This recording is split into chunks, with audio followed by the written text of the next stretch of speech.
ਵਾਹਿਗੁਰੂ ਜੀ ਕਾ ਖਾਲਸਾ ਵਾਹਿਗੁਰੂ ਜੀ ਕੀ ਫਤਿਹ। ਭਾਈ ਸਾਹਿਬ ਭਾਈ ਰਣਧੀਰ ਸਿੰਘ ਜੀ ਲਿਖਤ ਪੁਸਤਕ ਸੱਚਖੰਡ ਦਰਸ਼ਨ ਦਾ ਦੂਸਰਾ ਅਧਿਆਇ ਧਰਮਖੰਡ।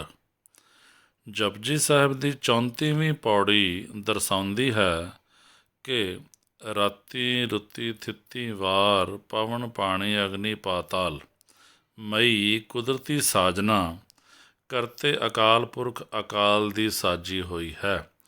ਉਸੇ ਕੁਦਰਤ ਦੀ ਰਚਨਾ ਅੰਦਰ ਇੱਕ ਧਰਮਸਾਲ ਰੂਪੀ ਸੂਖਮ ਧਰਤ ਮੰਡਲ ਵੀ ਸਾਜਨਹਾਰੇ ਨੇ ਸਾਜ ਰੱਖਿਆ ਹੈ। ਇਸ ਧਰਤੀ ਤੋਂ ਮੁਰਾਦ ਇਹ ਮਾਤ ਲੋਕੀ ਧਰਤੀ ਨਹੀਂ, ਬਲਕਿ ਉਹ ਦਿਵ ਦੀਪ ਮੰਡਲ ਹੈ ਜਿੱਥੇ ਅਕਾਲ ਪੁਰਖ ਦਾ ਥਾਪਿਆ ਧਰਮ ਰਾਜ ਬੈਠ ਕੇ ਨਿਆਂ ਵਿਚਾਰਦਾ ਹੈ। ਇਸ ਧਰਮ ਧਰਤ ਮੰਡਲ ਨੂੰ ਆਪਣੀ ਇਸ ਦੁਨਿਆਵੀ ਧਰਤੀ ਦੀ ਸਥੂਲਤਾ ਦੀ ਤੁਲਤਾ ਦੇਣੀ ਅਗਿਆਨਤਾ ਹੈ। ਇਹ ਮੰਡਲ ਅਤ ਸੂਖਮ ਮੰਡਲ ਹੈ ਜੋ ਧਰਮ ਨਿਆਂ ਵਿਚਾਰਨ ਹਿਤ ਧਰਮਸਾਲ ਹੈ। ਬਾਕੀ ਮਾਤ ਲੋਕ ਆਦਿ ਜੋ ਮੰਡਲ ਹਨ ਉਹ ਸਭ ਕਰਮ ਭੂਮੀਆਂ ਅਰਥਾਤ ਕਰਮ ਖੇਤਰ ਹਨ, ਜਿੱਥੇ ਕਮਾਤੇ ਕਰਮਾਂ ਦਾ ਲੇਖਾ ਇਸ ਧਰਮਸਾਲ ਵਿੱਚ ਹੁੰਦਾ ਹੈ। ਇੱਥੇ ਦਾ ਧਰਮ ਰਾਜ ਵੀ ਇਸ ਧਰਤੀ ਦੇ ਰਾਜਿਆਂ ਵਰਗਾ ਨਹੀਂ। ਅਕਾਲ ਪੁਰਖ ਦਾ ਨਿੱਜੀ ਰੂਪ ਅਸਥਾਪਿਆ ਹੋਇਆ ਦੈਵ ਦਿਵ ਮੂਰਤ ਕਾਲ ਰਹਿਤ ਅਕਾਲ ਮੂਰਤ ਦੀ ਨਿਜ ਸ਼ਕਤ ਸਮਰਥਨੀ ਧਰਮ ਨਿਆਂ ਕਲਾ ਵਾਲਾ ਧਰਮ ਕਲਾ ਅਭੇਦ ਰੂਪ ਨਿਜ ਸਵਰੂਪ ਮੂਰਤੀਮਾਨ ਡਿਪਟੀ ਹੈ। ਇਸ ਧਰਮ ਰਾਜ ਨੂੰ ਦੁਨਿਆਵੀ ਰਾਜਿਆਂ ਵਾਂਗੂ ਨਿਆਂ ਇਨਸਾਫ ਵਿਚਾਰਨ ਲਈ ਗਵਾਹੀਆਂ ਸ਼ਾਦੀਆਂ ਦੀ ਲੋੜ ਨਹੀਂ। ਇਸ ਨੂੰ ਅਕਾਲ ਪੁਰਖ ਦੀ ਧੁਰ ਹੁਕਮ ਧੁਰ ਅੰਦਰੀ ਅੰਤਰਜਾਮਤਾ ਪ੍ਰਾਪਤ ਹੈ, ਜਿਸ ਦੁਆਰਾ ਇਹ ਆਪੇ ਹੀ ਸੱਚਾ ਨਿਆਂ ਵਿਚਾਰਦਾ ਹੈ। ਧਰਮ ਰਾਏ ਨੂੰ ਹੁਕਮ ਹੈ ਬਹਿ ਸੱਚਾ ਧਰਮ ਵਿਚਾਰ। ਸ੍ਰੀ ਰਾਗ ਮਹੱਲਾ ਤੀਜਾ। ਇੱਥੇ ਅਕਾਲ ਪੁਰਖ ਦੀ ਅੰਤਰਜਾਮਤਾ ਪ੍ਰਦਾਨਿਆਂ ਸੱਚਾ ਹੁਕਮ ਹੀ ਵਰਤਦਾ ਹੈ ਅਤੇ ਸੱਚਾ ਨਿਆਂ ਹੀ ਵਿਚਾਰੀਦਾ ਹੈ। ਇਸ ਸੱਚੀ ਧਰਮਸਾਲ ਵਿਖੇ ਅਨੇਕ ਪ੍ਰਕਾਰ ਦੀ ਜੋਨ ਜੁਗਤ ਦੇ ਰੰਗਾਂ ਵਾਲੇ ਅਤੇ ਅਨੇਕ ਅਨੰਤ ਪ੍ਰਕਾਰ ਦੇ ਨਾਵਾਂ ਵਾਲੇ ਜੀ ਜੰਤ ਸਥੂਲ ਧਰਤੀਆਂ ਵਾਲੇ ਹੋਰਨਾਂ ਖੰਡਾਂ ਬ੍ਰਹਿਮੰਡਾਂ ਤੋਂ ਮਰਨ ਪਰਜੰਤ ਆ ਕੇ ਵਾਰਦ ਦਾਖਲ ਹੁੰਦੇ ਹਨ, ਜਿਨ੍ਹਾਂ ਦੇ ਆਪੋ ਆਪਣੇ ਕਰਮਾਂ ਅਨੁਸਾਰ ਸੱਚੜਾ ਵਿਚਾਰ ਹੋ ਕੇ ਨਿਆਂ ਨਿਬੇੜਾ ਹੁੰਦਾ ਹੈ। ਸੱਚਾ ਨਿਆਂ ਨਿਬੇੜਾ ਇਸ ਕਰਕੇ ਹੁੰਦਾ ਹੈ ਕਿ ਨਿਆਂ ਕਰਨ ਵਾਲਾ ਸੱਚਾ ਮੁਨਸਫ ਧਰਮ ਰਾਏ ਆਪ ਸੱਚੜੇ ਅੰਤਰਜਾਮੀ ਅਕਾਲ ਪੁਰਖ ਦਾ ਹੀ ਧਰਮ ਨਿਆਂ ਕਲਾ ਸੰਪੰਨ ਥਾਪਿਆ ਹੋਇਆ ਡਿਪਟੀ ਹੁੰਦਾ ਹੈ। ਤਾਂ ਤੇ ਸੱਚੇ ਦਾ ਇਹ ਨਿਆਂ ਨਿਬੇੜੂ ਦਰਬਾਰ ਹੀ ਸੱਚਾ ਦਰਬਾਰ ਹੈ। ਕੋਈ ਦੁਨਿਆਵੀ ਰਾਜ ਦਰਬਾਰਾਂ ਵਾਲਾ ਅਲਪ ਬੁੱਧਮਤੀ ਨਿਆਂ ਕਰਨ ਵਾਲਾ ਦੜਾ ਦੀਵਾਨ ਨਹੀਂ। ਤਿਸ ਸੱਚੇ ਦੇ ਸੱਚੇ ਦਰਬਾਰ ਵਿਖੇ ਪ੍ਰਵਾਨ ਪਏ ਖਲੋਤੇ ਜਨ ਧਰਮ ਰਾਜ ਦੀ ਧਰਮ ਵਿਚਾਰ ਦੰਡ ਈਨ ਤੋਂ ਨਿਰਲੇਪ ਨਿਰਾਲਮ ਰਹਿੰਦੇ ਹੋਏ ਅਦਭੁਤ ਆਤਮ ਉਭਰਾਓ ਕਲਾ ਨਿਸ਼ਾਨੀ ਹੁੰਦੇ ਹੋਏ ਨਿਰਾਲੇ ਹੀ ਸੋਭਾ ਪਾਉਂਦੇ ਹਨ। ਉਹ ਧਰਮ ਰਾਏ ਦੇ ਨਿਆਂ ਧਰਮ ਲੇਖੇ ਤੋਂ ਅਪਰੰਪਰ ਰਹਿੰਦੇ ਹਨ। ਧਰਮ ਰਾਏ ਤਿਨਾਂ ਦੇ ਕਰਮ ਧਰਮ ਨਹੀਂ ਵਿਚਾਰ ਸਕਦਾ, ਨਾ ਹੀ ਤਿਨਾਂ ਦੇ ਕਰਮਾਂ 'ਤੇ ਕੋਈ ਉਟੰਕਣ ਕਰ ਸਕਦਾ ਹੈ। ਧਰਮ ਰਾਏ ਤਿਨਕਾ ਮਿੱਤ ਹੈ ਜਮ ਮਗ ਨਾ ਪਾਵੈ। ਮਾਰੂ ਵਾਰ ਮਹੱਲਾ ਤੀਜਾ। ਤਿੰਨਾਂ ਪੂਰੇ ਪੁਰਖਾਂ ਪੰਜ ਪ੍ਰਵਾਨ ਜਨਾਂ ਦੀ ਪੂਰੀ ਨਾਮ ਅਭਿਆਸ ਕਮਾਈ ਵਾਲੇ ਪੂਰੇ ਸੁਫਲ ਕਰਮਨ ਸਿਰ ਕਰਮ ਦੇ ਪ੍ਰਭਾਵ ਕਰਕੇ ਤਿੰਨਾਂ ਦੇ ਦਿਵ ਮੂਰਤੀ ਮਸਤਕ ਉੱਤੇ ਵਾਹਿਗੁਰੂ ਦੀ ਨਦਰ ਦਾ ਨਿਸ਼ਾਨ ਹੁੰਦਾ ਹੈ, ਜਿਸ ਕਰਕੇ ਤਿੰਨਾਂ ਨਦਰ ਕਰਮ ਦੇ ਧੁਰੋਂ ਬਖਸ਼ੇ ਪੰਜ ਪ੍ਰਵਾਨ ਜਨਾਂ ਦੇ ਨੇੜੇ ਧਰਮ ਰਾਏ ਆ ਹੀ ਨਹੀਂ ਸਕਦਾ। ਹੋਰ ਕਿਸੇ ਜਮ ਜਗਾਤੀ ਨੇ ਤਾਂ ਕੀ ਨੇੜੇ ਆਉਣਾ ਸੀ।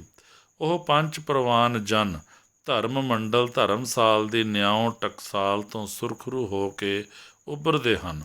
ਇਸ ਮਾਤ ਲੋਕ ਵਿਖੇ ਹੁੰਦਿਆਂ ਵੀ ਤਿੰਨਾਂ ਪੰਜ ਪ੍ਰਵਾਨ ਜਨਾਂ ਦੀ ਧਰਮਖੰਡ ਵਿਖੇ ਸੁਰਤ ਸਮਾਈ ਹੁੰਦੀ ਹੈ, ਅਰਥਾਤ ਉਹ ਇੱਥੇ ਬੈਠਿਆਂ ਹੀ ਧਰਮਖੰਡ ਦਾ ਨਜ਼ਾਰਾ ਦੇਖ ਸਕਦੇ ਹਨ, ਕਿਉਂਕਿ ਇਹ ਦਰ ਮਕਬੂਲ ਪੰਚ ਪ੍ਰਵਾਨ ਇੱਥੇ ਇਸ ਲੋਕ ਵਿਖੇ ਵੀ ਗੁਰ ਸੰਗਤ ਅੰਦਰ ਕੀਰਤਨ ਅਤੇ ਸਿਫਤ ਸਲਾਹ ਕਰਦੇ ਹੋਏ ਸੱਚੇ ਦਰਬਾਰ ਵਿਖੇ ਸਮਾਈ ਅਰਥਾਤ ਗੰਮਤਾ ਰੱਖਦੇ ਹਨ। ਤਿੰਨਾਂ ਪੰਜ ਪ੍ਰਵਾਨ ਪਰਮ ਸ੍ਰੇਸ਼ਟ ਸ਼ਬਦ ਸੁਰਤੀਸ਼ਰਾਂ ਨੂੰ ਚੋਲਾ ਛੱਡਣ ਪਰ ਸੱਚੇ ਦਰਬਾਰ ਦੀ ਪਹੁੰਚ ਸਮਾਈ ਤੋਂ ਕੌਣ ਠਾਕ ਰਹਾ ਸਕਦਾ ਹੈ। ਹੋਰ ਕੱਚਿਆਂ ਪਿੱਲਿਆਂ ਦੀ ਸੋਧ ਸੁਧਾਈ ਅਤੇ ਪਰਖ ਪਰਖਾਈ ਮਈ ਪਕਾਈ ਉੱਥੇ ਧਰਮਖੰਡ ਵਿਖੇ ਜਾ ਕੇ ਹੀ ਹੁੰਦੀ ਹੈ। ਇਸ ਸੱਚੇ ਧਰਮਖੰਡੀ ਦਰਬਾਰ ਵਿਖੇ ਹੀ ਪਤਾ ਲੱਗਦਾ ਹੈ ਕਿ ਕੌਣ ਉੱਤਮ ਹੈ ਅਤੇ ਕੌਣ ਨੀਚ ਹੈ। ਯਥਾ ਰਾਤੀ ਰੁੱਤੀ ਥਿੱਤੀ ਵਾਰ ਪਵਨ ਪਾਣੀ ਅਗਨੀ ਪਾਤਾਲ ਤਿਸ ਵਿੱਚ ਧਰਤੀ ਥਾਪ ਰੱਖੀ ਧਰਮਸਾਲ ਤਿਸ ਵਿੱਚ ਜੀ ਜੁਗਤ ਕੇ ਰੰਗ ਤਿਨ ਕੇ ਨਾਮ ਅਨੇਕ ਅਨੰਤ ਕਰਮੀ ਕਰਮੀ ਹੋਏ ਵਿਚਾਰ ਸੱਚਾ ਆਪੇ ਸੱਚਾ ਦਰਬਾਰ ਤਿੱਥੈ ਸੋਹਨ ਪੰਚ ਪ੍ਰਵਾਨ ਨਦਰੀ ਕਰਮ ਪਵੈ ਨਿਸ਼ਾਨ ਕੱਚ ਪਕਾਈ ਓਥੈ ਪਾਏ ਨਾਨਕ ਗਿਆ ਜਾਪੈ ਜਾਏ। ਜਪਜੀ ਸਾਹਿਬ ਪੌੜੀ 34। ਤਿੱਥੈ ਓਥੈ ਆਦਿਕ ਪਦਾਂ ਦਾ ਉੱਪਰਲੇ ਗੁਰਵਾਕ ਵਿਖੇ ਆਉਣਾ ਸਿੱਧ ਕਰਦਾ ਹੈ ਕਿ ਕਾਦਰੀ ਕੁਦਰਤ ਦੀ ਅਗਾਧ ਦ੍ਰਿਸ਼ਟ ਰਚਨਾ ਅੰਦਰ ਧਰਮਖੰਡ ਇੱਕ ਅਜਿਹਾ ਅਸਥਾਨ ਹੈ ਜਿੱਥੇ ਬਹਿ ਕੇ ਧਰਮ ਰਾਏ ਸੱਚਾ ਨਿਆਂ ਨਿਬੇੜਦਾ ਹੈ, ਜਿੱਥੇ ਸੱਚੇ ਦਾ ਸੱਚਾ ਦਰਬਾਰ ਨਿਆਂ ਕਚਹਿਰੀ ਵਾਲਾ ਦਰਬਾਰ ਲੱਗਦਾ ਹੈ।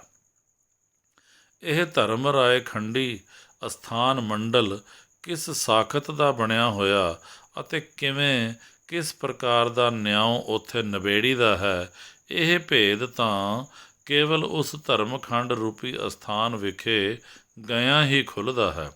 ਇਹਨਾਂ ਪੰਜ ਭੂਤਕ ਇਲਮ ਇੰਦਰੀਆਂ ਦੁਆਰਾ ਉਸ ਅਸਥਾਨ ਦੀ ਗਹਿਣਗਤ ਵਰਣੀ ਨਹੀਂ ਜਾ ਸਕਦੀ।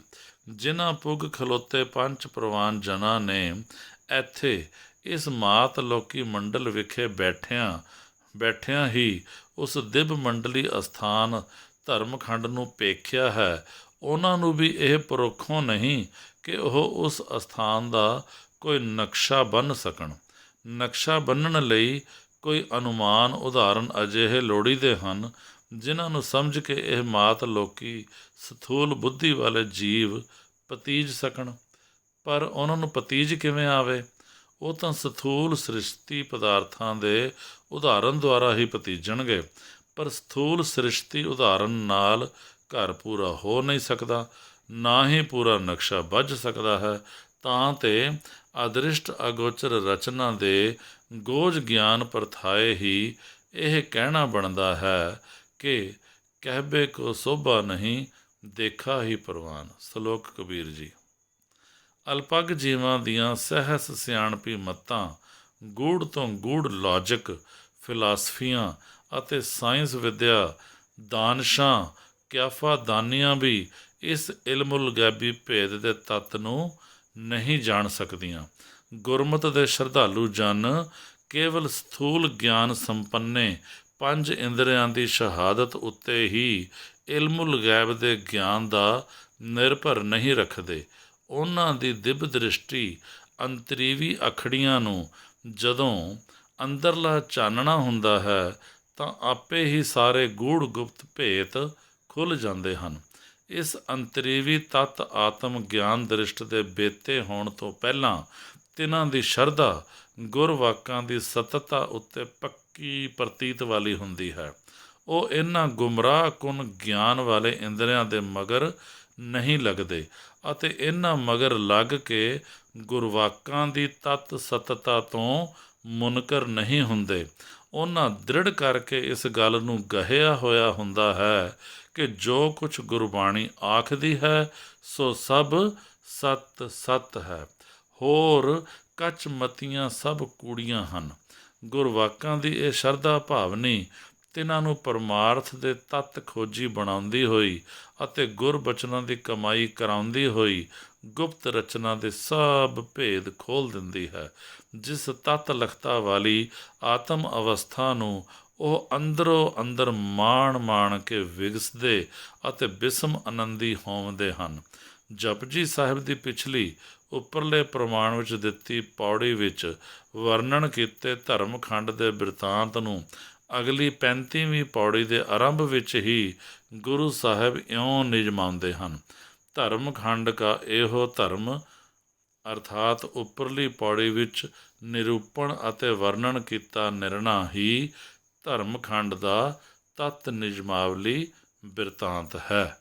ਵਾਹਿਗੁਰੂ ਜੀ ਕਾ ਖਾਲਸਾ, ਵਾਹਿਗੁਰੂ ਜੀ ਕੀ ਫਤਿਹ।